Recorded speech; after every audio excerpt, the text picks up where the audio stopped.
Lähtee homma liikkeelle. Stakala liikkuu alta pois. Immo lyö vasemman suoran. Ja sieltä Stakala käyttää nopeutta. Ja Stakala vetää Pitäis järjestyksen valvojien tuolla kun makaa ottelija maassa, niin ihmiset kuvaa. Tossa Stakala osuu, ne lyö ristiin ja sen jälkeen se osuu sinne oikealla sinne otsaan. Ja nyt vielä uudestaan siitä hidastuksena. kato nyt, tässä tulee se ristilyöntitilanne. No Immo lataa kaikki ja Stakala osuu. Sen jälkeen Immo on ihan sekaisin, seisoo pystyssä. Stakala pääsee viimeistelemään. Todella kovat arvolaukaukset ja Immo on taju pois Canvesilla.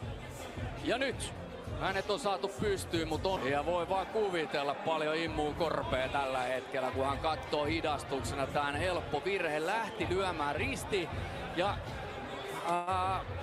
hänenkin kanssaan ja hänen taktiikka monesti ei pidä lähteä repiin heti se Stakalan kava ottaa nätisti, mutta mitä vielä lähti